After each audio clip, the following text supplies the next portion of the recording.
দেখেছেন BGB DG কত ভালো, নির্বাচন নিয়ে কত দরদ, তার সীমান্ত নিয়ে কত উতলা। দেখেন দেখেন ভালো করে দেখেন। ইনকা ডিজি আমরা তো চাই, তাই না? হারাম জাদা মাদার তোর কুটির মধ্যে তাড়াতাড়ি ঢুকায় তোর মাম্মা হাসিনার কাছে পাঠিয়ে দেবো বান্দির বাচ্চা। কেন গালি দিচ্ছি? দেখেন জুলাই আগস্টে আমাদের দেশ বিরোধী করছিল, পত্রিকাটা শিখছে। ভিডিও দেখবেন, ভিডিও দেখেন, এডিটর সাহেব ভিডিও দেখে দেন। দেখেন আমরা মাননীয় প্রধানমন্ত্রীর নির্দেশে এই সরকারের গুরুত্বপূর্ণ স্থাপনা বিজিবি গতকাল অভিযানের মাধ্যমে পুনরুদ্ধার করেছে এবং এই সন্ত্রাসী এবং উগ্রবাদী যারা সন্ত্রাসী গোষ্ঠী ছিল তাদেরকে হটিয়ে দিতে সক্ষম হয়েছে। বর্তমানে আপনারা দেখতে পাচ্ছেন তারপরও আশেপাশে কিছু দূরত্বে তারা ক্রমাগত ঢিল ছুটছে, দল বাঁধছে, পুনরায় আবার এই বিজিবি ভবন আক্রমণ করার চেষ্টা করছে। সেটা আমরা এখন বিজিবি কালকে থেকে দখল করে এখানেই আছে, তার সাথে পুলিশ এবং র্যাবও যুক্ত হয়েছে। তো সব মিলিয়ে এই জায়গার এই স্থানের কোনো ধরনের জন্য অসুবিধা না হয় সেজন্য আমরা বদ্ধ করি। দেখেছেন এই বাঞ্চত্রে প্রফেসর ইউনূস এখনো বিজিবি ডিজি করে রেখে দিচ্ছে। কেন দিচ্ছে জানেন? উই তো আর্মির বড়, এতই বড় যে নিজের নিজেই মারবার পারে, আর কাউরে লাগে না। পুলিশের আইজি যদি বদলানো যায় তাহলে বিজেপির ডিজি কেন থাকতি? ওই ইলেকশন করবি, ওই অন্তর্ঘাত করবি, ও প্রধানমন্ত্রী কাটাল রানীর নির্দেশনা করবি। এডিটর সাহেব দেন জাউরা সিং মেরে দেন, আরেকটা মারেন। আমার সামনে থাকলে চালা মুখ ফাটিয়ে দিলাম, একেবারে নাক মুখ ফাটিয়ে দিলাম। হারাম জাদা এই জাউরা শোন। দাঁড়ান এডিটর সাহেব, ও বাম্বু দেওয়া এখনো শেষ হয়নি, স্ক্রিনে রাখেন। দেখে দেখে গালি না দিলে জোশ আসে না শৈলে। এমন কবু অর্ডার দিছে, তাই করেছি, তাই না? তোর অর্ডারের মধ্যে লিখে দিয়েছিল দেশ বিরোধী ষড়যন্ত্র, ওটা কছু তো নিজের কুরকুরে নিত কছু তো। হাসিনা না পড়লে যে মোটা আজিজের মতো বিজেপি থেকে আর্মি চিফ জান বেনে দেয়, সেই জন্য কইছিল। কর্নেল রেদওয়ান ছিল না বিজেপি থেকে, সাবমেশিন গান দিয়ে গুলি করেছিল ছাত্র জনতার উপরে, সেটা তো ওর কমান্ডে হয়েছে। ওখান 5 লাখ দিয়ে আর্মি ফেরত পাঠানো হয় নাই, 11 মাসের বেশি হয়েছে, তো 1 বছর হয়ে গেছে। তো ইউনূস স্যার, আপনার যদি সব উপদেষ্টাদের কয়া দেওয়া লাগে কি করা লাগবে, তাহলে কেমনি হবে? রাখিছেন কেন ওটি? ও বিজেপি থেকে না সরালে ওর গোষ্ঠী শুদ্ধ তাল গাছে তুলবো আমি, কয়া দিলাম। পরে আবার কয়েন না, আমি ওয়ার্নিং দিই নাই। যাই হোক, গরম দিয়া শুরু করে এখন এনা নরমে আসি, একাডেমিক আলাপে আসি। এনা সুশীল সাজি, সুশীল না হইলে তো আপনার আবার দাম দেন না। সাজবো, দিতে পারমিশন দিচ্ছে, সবাই আসেন আজকাল আলাপে। আমাদের সুশীলদের রাষ্ট্র বুঝে নিয়ে আসেন, আমরা একটা আলাপ করি। আল্লাহ নামে শুরু করি। বাংলাদেশে এক অদ্ভুত ব্যবস্থা, সবাই কোশিশ করেছে প্রাইম মিনিস্টারের ক্ষমতা কেমনে কমানো যায়। বিএনপি কাছে ব্যক্তি কিংবা প্রতিষ্ঠানকে অধিক ক্ষমতা দিলে যেমন ফাঁসিবাদ কায়েম হয়, তেমনি নির্বাচিত সরকার এবং সংসদকে ক্ষমতাহীন করলে রাষ্ট্র দুর্বল, ভঙ্গুর, অকার্যকর হয়। অতি মূল্যবান কথা কইছেন। কিন্তু আমি মাঝে মাঝে ভাবি কি জানেন, এই লোকগুলি একদিন ধরে রাজনীতি করেছে, আর কিছু করেন না, কিন্তু খালি রাজনীতি এটা আর্গুমেন্ট তৈরি করতে পারে না। অনেকে কইবেন মির্জা ফখরুলকে আনার চাইতে কম বুঝে, বিএনপির এত নেতাকে কম বুঝে, আপনি সব বুঝে বসে আছেন, সব জানতা, আপনার চাইতে কি তাদের বুদ্ধি কম? সিসি আমার সে বুদ্ধি কেন কম হবে? ওনাদের বুদ্ধি বেশি, নলেজ বড় বড় বড় নলেজ। জানেন না, নলেজের বড় গল্প জানেন না? আচ্ছা শোনেন, এটা শফিক রেহমান ভাই ওর জায়দা দিনে লিখেছিলেন। আসেন এবার বড় নলেজের গল্প শুনি। তো ঘটক গেছে মাইয়ার বাপের কাছে বিয়ার পয়গাম নিয়ে। তো বিয়ার কথা শুনে আমার ক্ষুদ্র ভাতারা উৎসুক হয়ে উঠছে, তিনি না যদি কয়। তো ঘটক কইছে পোলা ভালো, বংশও ভালো, চাকরি করে, দেখতে শুনতে ভালো, রুচিবান, শিক্ষিত। তো মায়ের বাপ বলে সবই তো বুঝলাম, তো পোলার নলেজ কেনটা? তো ঘটক একটু লাজুক মুখে কয় যে নলেজ বড়ই আছে, গোসল করার সময় টাইমে দেখেছি আমি, তাই উনাদের নলেজ বড় আছে, এত বড় নলেজ, কিন্তু আক্কেল কম। আমি যদি বিএনপি করলাম নি, তাহলে কইতাম বাংলাদেশ রাষ্ট্রে কার ক্ষমতা বেশি? রাষ্ট্রপতির? রাষ্ট্রপতির না। প্রাইম মিনিস্টারের? তাও না। তাহলে কার বেশি? বুঝে ওরা কার বেশি ক্ষমতা? বুঝে না। বাংলাদেশের সংবিধান অনুযায়ী আদালত, আইন, জুডিশিয়ারি হলো রাষ্ট্রের সবচেয়ে শক্তিশালী প্রতিষ্ঠান। এমনকি সংসদ জনগণের প্রতিনিধিত্বকারী সংস্থা বেশি ক্ষমতা দেওয়া হয়েছে এদেরকে। প্রাইম মিনিস্টারের ক্ষমতা কমানোর চেষ্টা করছেন কে? উনি আদালতকে রেখে দিয়া, এটা কয় বিভ্রম। হাসিনা জুডিশিয়ারির শক্তিটা খায় ফেলেছিল, কিন্তু জুডিশিয়ারি যে সবচেয়ে ক্ষমতাবান, এটাই হলো বাংলাদেশের বিচার ব্যবস্থা, শাসন কাঠামো, রাষ্ট্রের সবচেয়ে বিপজ্জনক সংকট। আপনি পিএম রাষ্ট্রপতিকে সরাইতে পারেন, পিএমকে তো জিতে আসতে হয় সংসদে। ভোট কারচুপি কোন, দামি কোন, নৈশ কোন, যাই হোক, একটা ভোট তো করে দেখাইতে হয় যে বইতে ভোট, তাই না? পাবলিকের কাছে যাইতে হয়তো 5 বছর পরে ক্ষমতা ছাড়তে হয়তো, অন্তত নিয়ম আছে, কাগজে কলম হইলেও। আপনি তো বিচারপতি অপসারণ করতে পারবেন না, পারবেন না তা না, পারবেন, কিন্তু সেটা সুপ্রিম জুডিশিয়াল কাউন্সিলের মাধ্যমে। মানে বুঝেছেন তো, 3 জন বিচারপতি দিয়া সুপ্রিম জুডিশিয়াল কাউন্সিল, আমরা আর মামুরা, ওরা যদি মনে করে বিচারপতি ভুল করেছে তাহলে শাস্তি হবে, আর যদি মনে করে বিচারপতির চরিত্র ফুলের মতো পবিত্র তাহলে কিছু হবে। বিষয়টা না বুঝে দেখি, কারণ এটা গুরুত্বপূর্ণ। বিচারপতি বাংলাদেশে অপারেশনের একটা ব্যবস্থা আছে, নাম হচ্ছে সুপ্রিম জুডিশিয়াল কাউন্সিল। দেখে মনে হয় খুবই গুরুতর, ভারসাম্যপূর্ণ একটা প্রক্রিয়া। হ্যাঁ, কিন্তু এটা খেয়াল করেন, সুপ্রিম জুডিশিয়াল কাউন্সিল কাদের নিয়ে তৈরি? প্রধান বিচারপতি আরো 2 বিচারপতি, মানে বিচারকের বিচার করবে বিচারকই, বন্ধু বিচার করবে বন্ধু। যেন ধরা পড়া চোরের বিচার করতেছে চোরের মামা, এটা কি আপনি ন্যায় বিচার বলবেন? এই যে তত্ত্বাবধায়ক সরকারের আইন ছিল না, এটা কিন্তু সংসদ বানাইছিল, জনগণের প্রতিনিধিরা বানাইছিল, সেটা আদালত বাতিল করে দিল। তার মানে জনগণের প্রতিনিধি আইন বানাবে, সেটা চাইলে অনির্বাচিত আদালত বাতিল করে দিতে পারবে, যে আদালত কোথাও কারো কাছে জবাবদিহি করে না। তো এখন আপনি প্রশ্ন তুলতে পারেন, আপনি তো কন দাদা যে জুডিশিয়ারি, আইন এবং নির্বাহী এটার একটা ব্যালেন্স থাকতে হবে, কন্যা একজনকে সেকেন্ড ব্যালেন্স করতে হবে, কন্যা। তো তাহলে জুডিশিয়ারি যদি এটা নাই পারে, তাহলে ব্যালেন্স থাকবে কিভাবে? গুরুতর প্রশ্ন, আসেন আর একটু বুঝে দেখি। তত্ত্বাবধায়ক সরকার আইনটা সংসদ পাস করেছিল, মানে জনগণের প্রতিনিধি এটা আইন করেছে, কিন্তু আদালত সেটাকে বেআইনি ঘোষণা করে বাতিল করে দিল।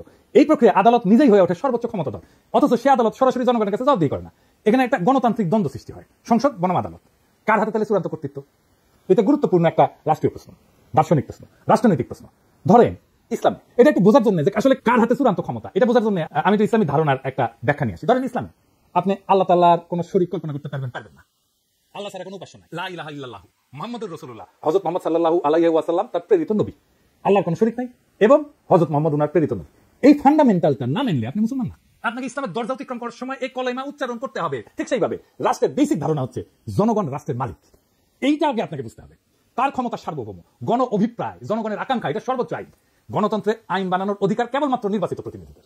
আইন প্রণয়নের সাংবিধানিক ক্ষমতা সংসদের হাতে, কারণ তারা জনগণের সরাসরি ভোটে নির্বাচিত, তারাই জনগণকে প্রতিনিধিত্ব করে, তারাই জনগণের ভয়েস। আর বিচার বিভাগ নির্বাচন প্রক্রিয়া অংশগ্রহণ করে না, তাই তারা প্রতিনিধিত্বশীল না। অপ্রতিনিধিত্বশীল আদালত কি প্রতিনিধিত্বশীল সংসদের সিদ্ধান্ত বাতিল করতে পারে? এটা গণতান্ত্রিক অসাম্য তৈরি করে। আদালতের এই ক্ষমতা মানে আইনসভা বা সংসদের আইনকে চ্যালেঞ্জ করার অধিকার সাংবিধানিক হলেও সেটার সীমা আছে। আদালতের কাজ হলো আইন সংবিধান বিরোধী কিনা সেটা যাচাই করা, এটাকে বলা হয় জুডিশিয়াল রিভিউ। কিন্তু আদালত সংবিধান নিজেই ব্যাখ্যা দিয়া এমন ভাবে পরিবর্তন করতে থাকে যেটা জনগণের ইচ্ছা অভিপ্রায়ের বিরুদ্ধে যায়, তাইলে আদালত নিজেই একটা স্বৈর শাসন হয়ে ওঠে, জবাবদিহিতাবিহীন শাসক শ্রেণী হয়ে ওঠে, আনঅ্যাকাউন্টেবল রুলিং ক্লাস হয়ে ওঠে। আদালত তখন গণতন্ত্রের অভিভাবক না, বরং গণতন্ত্রের বাধা হয়ে ওঠে। বাংলাদেশে সেটাই হয়েছে। আদালতের ক্ষমতা সীমাহীন হলে ব্যালেন্স অফ পাওয়ার ভেঙে পড়ে। যদি আদালত চায় তাহলে সংসদে যে কোনো আইন বাতিল করে দিতে পারে। তাহলে কে বেশি ক্ষমতাবান, সংসদ না আদালত? আদালত। আবার সংসদ আদালতের বিচারপতিকে অপসারণ করতে পারে না, বুঝছেন? তাহলে এখানে সেকেন্ড ব্যালেন্সের কোনো ব্যাকরণ তো কার্যকর থাকে না। অর্থাৎ আদালত নিজেই একটা অদৃশ্য স্বৈরতন্ত্রের রূপ ধারণ করে। তত্ত্বাবধায়ক সরকারের আইন কোন একটা দলের ইচ্ছার ফসল ছিল না, এটা সর্বদলীয় ঐক্যমতে রচিত হয়েছিল, জনগণের আস্থার ভিত্তিতে এটা প্রতিষ্ঠিত হয়েছিল।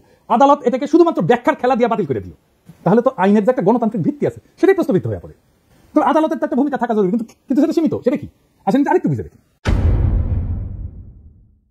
আদালতের যদি ক্ষমতা না থাকে তাহলে তো ব্যালেন্স অফ পাওয়ার হবে কিভাবে, তাই না? এই প্রশ্ন তো সরাসরি চলে আসে। আদালতের কাজ হবে আইনের ভাষাগত নীতিগত ব্যাখ্যা এবং সাংবিধানিক সীমা নির্ধারণ করা, কিন্তু রাজনৈতিক সিদ্ধান্ত এবং প্রক্রিয়ায় হস্তক্ষেপ করে না। হাসিনার আদালত রাজনৈতিক সিদ্ধান্ত এবং প্রক্রিয়া হস্তক্ষেপ করছে। ভারসাম্য তখনই থাকে যখন আদালত, সরকার বা সংসদের অন্যায় রায় থামাইতে পারে, কিন্তু গণমতের চূড়ান্ত রূপ একটা আইন বাতিল করার ক্ষমতা সাবধানে এবং সীমিতভাবে প্রয়োগ করে। আদালত যদি এমন ক্ষমতা পায় যে জনগণের প্রতিনিধিরা যে আইন মানবে তাই সে বাতিল করে দিতে পারে এবং সে নিজে কোনো জনগণের কাছে জবাব দিতে করবে না, তাহলে সে আদালত না, সে গণতন্ত্রের উপরে বসা এক নির্জীব অভিজাত শ্রেণীর নামমাত্র পোশাক। তত্ত্বাবধায়ক সরকারের আইনের অবলুপ্তি তাই শুধু একটা রায় না, এটা ছিল গণ ইচ্ছার বিরুদ্ধে আদালতের বিদ্রোহ। আর এই বিদ্রোহের পরিণতি আজ দেশের রাজনৈতিক দুর্ভিক্ষ, দেশের সমস্ত সংকট। এইবার আসে সংস্কার নিয়ে আরো একটু গভীর আলোচনা করি। সরকার নানা ধরনের সংস্কার করছে। এই সংস্কার কারা করছে, কিভাবে করছে, এটা বুঝে কিনা সেটা একটু বুঝে দেখি। আজকের নতুন বাংলাদেশের সংস্কারের জন্য বিভিন্ন প্রস্তাব নিয়ে আলোচনা করা হয়েছে। আবার যাতে বিগত 15 বছর ফ্যাসিবাদ, 72 বা 75 সালে ফ্যাসিবাদ বাকশাল বাংলাদেশে পুনরায় প্রতিষ্ঠিত হতে না পারে, সেজন্য নানা পক্ষ নানা মত প্রস্তাব নিয়ে আলোচনা করতেছে। এটার জন্য প্রফেসর অনুযায়ী ঐক্যমত কমিশন করেছেন। সেটা সদস্য হচ্ছে আলী রিয়াজ, বদিউল আলম মজুমদার আর ইফতেখারুজ্জামান, তিনটা মাল, প্রথম আলোর মার্কা মারাল স্পেন্সার। এরা কি ধরনের প্রস্তাব দিতে পারে সেটা না বললেও চলে। ইফতেখারুজ্জামানকে আমি বাম্বু দিছিলাম না, একবার দিছিলাম না, মনে আছে না? ওরা এনে বসে দিতে পারছে। প্রথম আলো এইসব সুশীল প্রগতিশীল মালদের দিয়া 111 পরে সংস্কার করাইতে গেছিল। তখনকার ভারতের দালাল মঈনুদ্দিন ফখরুদ্দিন সরকার একই সুশীল প্রগতিশীলদের টোটকার প্রস্তাব দিয়া অধ্যাদেশ জারি করে বিভিন্ন সংস্কার করছিল, যার প্রত্যক্ষ পরিণতি হচ্ছে হাসিনার ফ্যাসিবাদ। এক বেলতলাতে এই ন্যাড়া বুদ্ধিজীবী সুশীল এই জাতিকে কয়বার নিয়ে যাবে? ৭৪ বাকশালী সংবিধান, হাসিনার ফ্যাসিজম, এসব আসমান থেকে নেমে আসে নাই। বারবার একই মার্কা মারা সব দালাল লেসপেন্সার, বুদ্ধিহীন মূর্খ কামাল হোসেন, রেহমান সোবান, ইফতেখারুজ্জামান, মতি, মাহফুজদের টোটকা জাতিকে গিলায় বারবার আওয়ামী ফ্যাসিজম প্রতিষ্ঠার সুযোগ করে দেওয়া হইতেছে। এবার সে একই চক্রান্ত হইতেছে, আর জাতি সে সমস্ত খেয়াল না করে বসে বসে আঙুল চুষিচ্ছে। আলী রিয়াজের আক্কেল জ্ঞানের নমুনা দেখেন। সংবিধান সংস্কার কমিটির রিপোর্ট ড্রাফট করার সময় সে কাদের পরামর্শ সে নিচের সাথে রিপোর্টের শেষে তালিকা খুলে লিখে দিছে। দেখেন কারা কারা আছে সেখানে। মাহফুজা নাম, শাহিনা নাম, জানেন তো মাহফুজা নামের বউ, মানে মাহফুজা নামের বুদ্ধিতে শুধু চলবে না, তার বইয়ের বুদ্ধিও লাগবে। এই মাহফুজা নাম হাসিনার সামরিক মারণাস্ত্রে গুলি চালায় ছাত্রজনকে হত্যা করার নির্দেশ দেওয়ার পর সেটার পক্ষে বয়ান লিখে এডিটোরিয়াল পাবলিশ করেছিল, যাতে সরকার কঠোর হস্তে এই আন্দোলন দমন করে।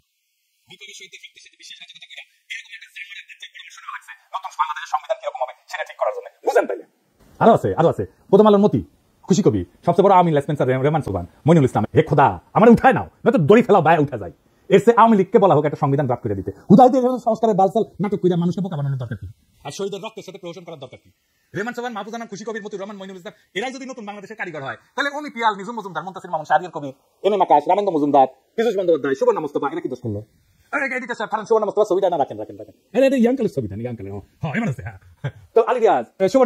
আপনার যৌবনকালের ক্র্যাশ হওয়ার কথা ছিল, তাই না? আমরা মেনে নিই, আমি হোক ডাকলে নিই। এরা কি দোষ করলো? এদেরকে কমিটি থেকে বাদ দেওয়ার দরকার কি? ওদেরকে ঢুকাক, সুবর্ণা মোস্তফা আগে ঢুকাক, আমি পারমিশন দিলাম, দেখি কে কি করে। কারে তোমার সাহস সুবর্ণা মোস্তফা ঢুকাছে, আলী রিয়াজ সেটাকে বাগলা দেয়, আমি যে দাঁড়ামু, এটি লাঠি নিয়ে দাঁড়ামু। এই প্রথম আলোর সাজানো সংস্কার কমিটির নাটক এই রিপোর্টে তো ঢুকাই দেওয়া হবে। এই রিপোর্টে বিভিন্ন বংশং প্রস্তাব দেওয়া হয়েছে যাতে দেশে আর কখনো ভাষা ফাসিজম কায়েম না হয়। আইনস্টাইনের একটা উক্তি আছে যে insanity is doing the same thing over and over again and expecting different results. ইংরেজি যেহেতু কইছে ঠিকই কইছে, তাই না? আসলে ঠিক কথা কইছে। একই কাজ বারবার করে ভিন্ন ফলের আশা করাটা এক ধরনের ছাগলাম। বাংলাদেশের অবস্থা দেখে এই কথাই মনে হয়। একই কবিরাজের দেওয়া টোটকা জাতিকে বারবার গিলাইতেছে, বারবার আওয়ামী লীগের ফ্যাসিবাদে ফিরে আনা হইতেছে। রেমান সোবান পাকিস্তান আমল থেকে গাজাগুড়ি বয়ান আর টোটকা দিয়ে জাতিকে ধ্বংস করছে। ওই কলে পিএইচডি করতে পারে না, কেমনে গেছিল এমএ কইরা ফিরে আসছে। হ্যাঁ, তাই হেডেমা কুলায় নাই। তাও এই হারামজাদার প্রতি সুশীলদের পীড়িতের ঘাটতির কোনো কমতি নাই। প্রেসিডেন্ট বন্ধু মানুষ এই হারামজাদা রেমান সোবান ছিল ইন্ডিয়াকে ট্রানজিট দেওয়ার ব্যাপারে 1 নাম্বার উকিল। এই রেমান সোবান কইছিল ট্রানজিট নিয়ে যে বিতর্ক সেটা অশিক্ষিত বিতর্ক। এই হারামজাদা তুই শিক্ষিত, তুই পড়াশোনা করছিস কতটুকু? শালা পিএইচডি তো করতে পারিস নাই, এমএ করে ফিরে আসিস সরকারি স্কলারশিপে যায়। বেশি বেশি বাতেলা জানিস, তারপরে তো ঘুষ হয় না। আজকে বেশি মুখ খারাপ করলাম না, দেখে করে ফেলছি অলরেডি বেশি জানি না, বুঝছাও মানে অভ্যাস হয়ে গেছে তো আমার মুখই খারাপ। আজকে আবার একটা আলোচনা করবো বাংলাদেশে কেন বারবার আমি ফ্যাসিবাদের উত্থান ঘটে। আসেন এটা আরেকবার একটু বুঝে দেখি, আগের এপিসোডে আলাপ করেছিলাম, আরেকবার একটু বুঝে দেখি। একটা রাষ্ট্রের 3টা অঙ্গ থাকে, একটা এক্সিকিউটিভ, লেজিসলেটিভ আর জুডিশিয়ারি। এই 3টা অঙ্গের সমন্বয়ে একটা রাষ্ট্র গড়ে ওঠে। এই লেজিসলেটিভ বা আইনসভা দেশে কি আইন হবে সেটা নির্ধারণ করে, এক্সিকিউটিভ সেই আইন অনুযায়ী দৈনন্দিন কাজকর্ম চালায় এবং পলিসি নির্ধারণ করে। তবে একটা রাষ্ট্রের সর্বোচ্চ পলিসি নির্ধারণ করে আইনসভা বা পার্লামেন্ট, কারণ এক্সিকিউটিভ আইনসভার পাশ করা আইন দিয়া চালাইতে বাধ্য, দেশ চালাইতে। এক্সিকিউটিভ কখনোই নিজে আইন বানাতে পারে না, এমনকি কোনো সভ্য দেশে আদালত বা জুডিশিয়ারি আইন বানাতে পারে না, বা পারার কথা না। আদালতের বিচারকেরা যদি নিজেরাই আইন বানায় সেটাকে রাষ্ট্রবিজ্ঞানের ভাষায় বলা হয় জুডিশিয়াল অ্যাক্টিভিজম। এই জুডিশিয়ারি কাজ হইতেছে এক্সিকিউটিভ যাতে নিজের এখতিয়ার বা জুরিসডিকশনে অতিক্রম করে অর্ডার জারি করতে না পারে সেটা দেখা। এর সাথে দেশে আইনসভা দিয়ে পাশ করা আইনের উপর ভিত্তি করে বিভিন্ন কেসে সেই আইন অনুযায়ী রুলিং দেওয়া আর দেশের সেই আইন অনুযায়ী ফৌজদারি এবং দেওয়ানি বিভিন্ন মামলার কার্যক্রম পরিচালিত করা, এটাই হইতেছে জুডিশিয়ারি কাজ। এখন আওয়ামী লীগ বিগত 15 বছর দেশে ফ্যাসিজম আদালতের মাধ্যমে কিন্তু প্রতিষ্ঠা করেছে। এটা মাহমুদুর রহমান কিন্তু বলে খাই লোকের মতো দালাল প্রধান বিচারপতি দিয়ে হাসিনা নিজের ইচ্ছা মতো যা খুশি রুলিং জারি করা, আওয়ামী লীগের সমালোচনা করা, যাকে তাকে আদালত অবমাননার মামলা দেওয়া। এই দেশে আদালত এখন ঠিক কি কাজ করে তা বোঝার জন্য আইন পড়তে হয় না, পত্রিকা ফেসবুক স্ক্রল করলেই চলে। মানুষ ভাবে আদালত বিচার করে না ভাই, এই আদালত ইতিহাস লেখে, এই আদালত পোস্টার বানায়, কবিতা লেখে, স্লোগান বানায়, পাঠ্য বই সম্পাদনা করে, ক্রিকেট টিম নির্বাচনের মত দেয়, আদালত রুল দেয় 15 আগস্ট হইবে শোক দিবস, 7 মার্চ হইবে জাতীয় ঐতিহ্য, জয় বাংলা হইবে জাতীয় স্লোগান, স্বাধীনতার ঘোষক হইবে শেখ মুজিব। কেউ যদি প্রশ্ন তোলে যে এগুলি কি বিজ্ঞাপন, ওদিকে অ্যাড এজেন্সি, তখন কওয়া হবে আপনি নিশ্চয়ই রাজাকার। স্কুলে কি পড়ানো হবে আদালত ঠিক করে দেয়। পাঠ্য বই বঙ্গবন্ধু কত পাতা জুড়ে থাকবে সেটাও রুল দিয়ে আসে। বিশ্ববিদ্যালয়ের নাম কি হবে, গার্ডেনের নাম কি হবে, হাসপাতালের নাম কি হবে, সব জায়গায় আদালতের নাক ঢুকে। এমনই একটা আদালত। আর এই আদালতের বিচারপতি আমাদের সাথে পলিটিক্স করেছিল, ওই কইছিল যে আমরা শপথবদ্ধ রাজনীতিবিদ, ওই কইছিল ওর ভাই আবার এমপি ছিল আওয়ামী লীগের। এমনকি একবার আদালতের রিটায়ার, বাংলাদেশ ক্রিকেট টিম কেন মুশফিককে নিতেছে না, কেন তামিম বাদ? ভাগ্য ভালো আদালত বলেনি কে ওপেনিং করবে, কে শেষ ওভারে বল করবে। ধর্মের ব্যাপারে আদালত কিন্তু বলে যে বিসমিল্লাহ থাকবে কি থাকবে না, ভাস্কর্য থাকবে। তো আদালত এখন ইসলামিক স্কলার আর ইতিহাসবিদ দুইটাই। অথচ এসব সিদ্ধান্ত একটা সভ্য রাষ্ট্রে আদালতের এখতিয়ারে থাকার কথা না। এসব সিদ্ধান্ত রাষ্ট্রে হয় আইনসভা নেয় অথবা এক্সিকিউটিভ বিভাগ আইনসভা দ্বারা এম্পাওয়ার্ড হয়ে নেয়। এই কয়েকদিন আগে আমাদের অ্যাটর্নি জেনারেল বলছে যে হাইকোর্ট চাইলে যে কোনো ব্যাপারে হস্তক্ষেপ করতে পারে। ব্যাপারটা শুনতে খুব অদ্ভুত শোনালেও বাংলাদেশের সংবিধান অনুযায়ী পুরো ঘটনাটা লিগাল। বাংলাদেশের 72 সংবিধান একটা বিস্ফোরা ধারা ঢোকানো আছে, যার দ্বারা এম্পাওয়ার্ড হয়ে আদালত বা হাইকোর্ট যে কোনো ব্যাপারে হস্তক্ষেপ করতে পারে, যা খুশি তাই করতে পারে। এটা হচ্ছে সংবিধানের 102 নম্বর আর্টিকেল। এই বিস্ফোরা আর্টিকেল বাংলাদেশের বিচারকদের জুডিশিয়াল অ্যাক্টিভিজম করার রাস্তা তৈরি করে দিয়েছে। আর এই সমস্ত ডক্টর কামাল হোসেনের বাদ কিছু বুঝে না, উই ওর গুমত সামলাইতে পারে না, ব্যাপার পরে থাকে। সত্যি কথা, মিথ্যা কথা কইতেছি না। এবং এইটা দিয়ে এম্পাওয়ার্ড হয়ে হাসিনা তার আমলে মূলত আদালত দিয়াই তার সন্ত্রাসের রাজত্ব কায়েম করছে। কি আছে আর্টিকেলে আসেন দেখি। এই আর্টিকেলের ফলে যে কেউ যে কোনো আইনজীবী যা ইচ্ছা যা খুশি সেটা নিয়ে হাইকোর্টে রিট করতে পারে। হাইকোর্ট বেঞ্চ সেই রিটের উপর ভিত্তি করে যা খুশি তাই রুলিং জারি করতে পারে। কি বিচিত্র একটা দেশ, তাই না? মাঝে মাঝে অনেক উকিল সরকারকে বিভিন্ন কাজ করার নির্দেশ দিয়ে নোটিশ পাঠায়, অন্যথায় সে 102 ধারার ভিত্তিতে হাইকোর্টে রিট করার হুমকি দেয়। খালি সরকারকে না, অনেক বদমাইশ উকিল এটা ব্যবহার করে অসংখ্য মানুষকে, সাধারণ মানুষকে হয়রানি করে, যারা কোনোভাবে একটা ব্যাপারে ইন্টারেস্টেড পার্টি না। সেই সমস্ত ব্যাপারে বদমাইশ উকিলরা বিভিন্ন হাস্যকর আইনি নোটিশ পাঠায় 102 আর্টিকেলের উপর ভিত্তি করে, এবং আদালত সেটার উপর ভিত্তি করে রুলিং পর্যন্ত দেয়। এই ইন্টারেস্টেড পার্টিকে এটা একটু বুঝে নি। যে কোনো সভ্য দেশে কেবলমাত্র ইন্টারেস্টেড পার্টি কোনো ব্যাপারে মামলা করতে পারে। ইন্টারেস্টেড পার্টি বলতে আইনের ভাষায় বোঝানো হয় এমন কেউ যার উক্ত মামলার ফলাফলে সরাসরি স্টেক আছে বা সরাসরি গেইন অথবা লসের আউটকাম আছে। যেমন ধরেন কোন এক সংবাদপত্র লিখছে যে আমি এটা চোর, ধরেন আমি অমুক তারিখে অমুক জায়গায় অমুক চুরি করেছি, আমি জানি যে আমি চুরি করি নাই, কিন্তু ওই সংবাদ প্রকাশের ফলে আমার মানহানি নিয়েছে। কোন সভ্য দেশে মানহানির মামলা করার অধিকার একমাত্র আমার নিজেরই আছে। আমি এই মামলার একমাত্র ইন্টারেস্টেড পার্টি, বুঝছেন? এই মামলার আউটকাম মানে ফলাফল একমাত্র আমার জিতা বা হারার সম্ভাবনা আছে।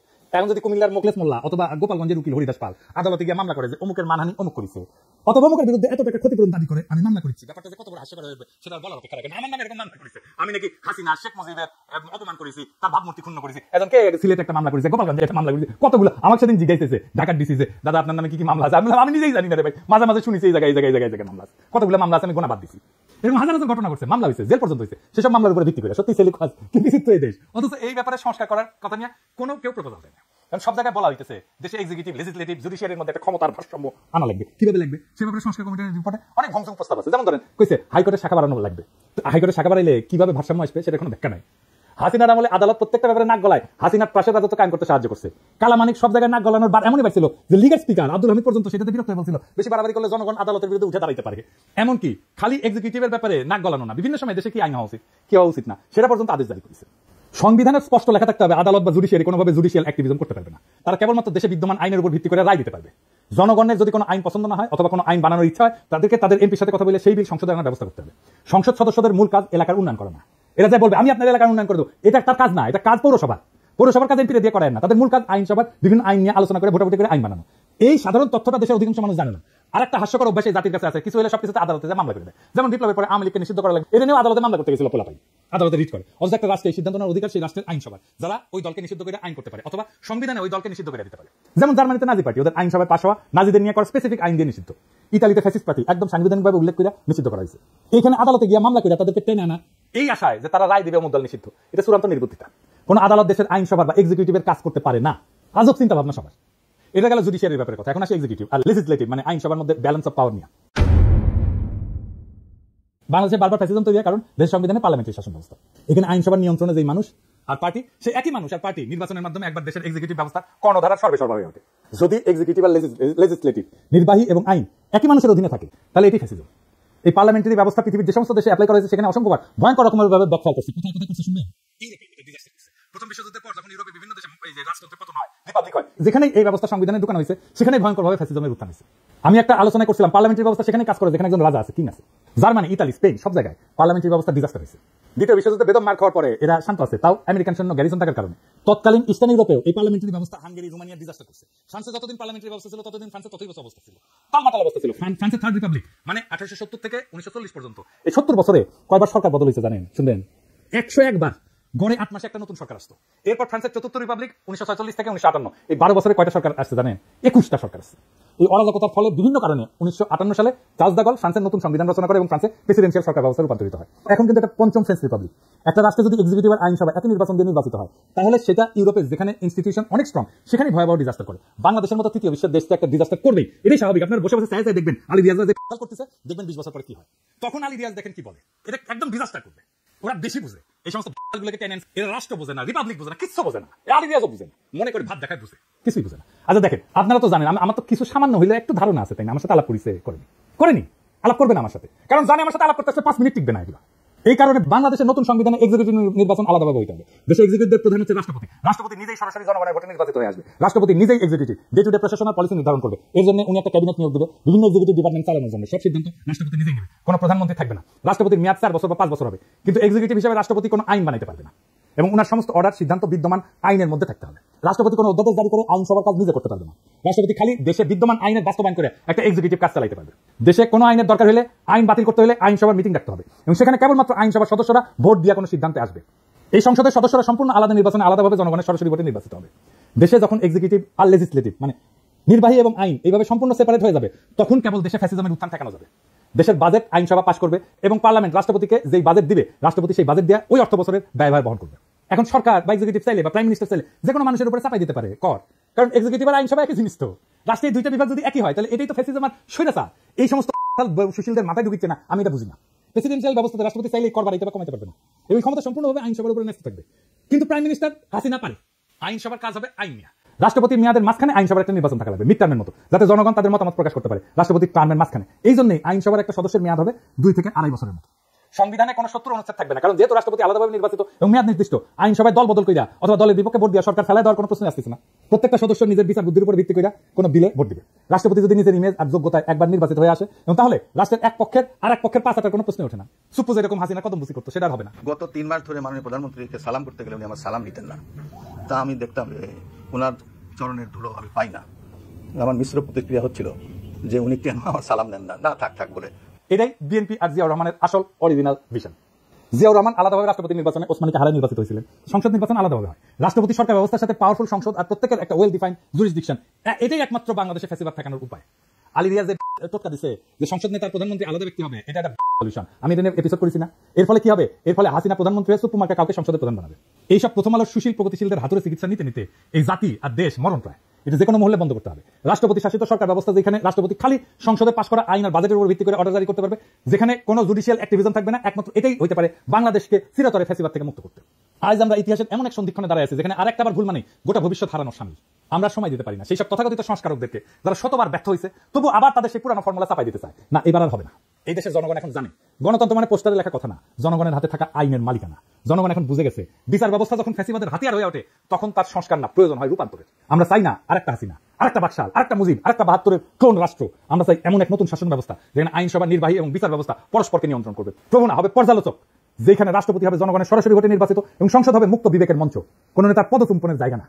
প্রিয় দেশবাসী, এটাই সেই সময় যখন ইতিহাস তৈরি হয়। প্রশ্ন একটাই, আপনি কি এই ইতিহাস গড়ে ওঠার অংশ হবেন, না এই জাতির আরেকটা প্রতারণার সাক্ষী হয়ে থাকবেন? আসেন, সুশাসনের জন্য, জবাবদিহিতার জন্য এবং সবচেয়ে গুরুত্বপূর্ণ এই দেশটাকে ভালোবাসার জন্য একটা নতুন সূচনার দাবিতে গর্জে উঠি। এবার আর সংস্কার না, রূপান্তর চাই। এই রূপান্তরেই মুক্তি, এই মুক্তিতেই নতুন বাংলাদেশ। সেই নতুন বাংলাদেশকে আমাদের গড়ে তুলতে হবে, আনতে হবে, সবাই মিলে আবার একসাথে। ইনকিলাব জিন্দাবাদ।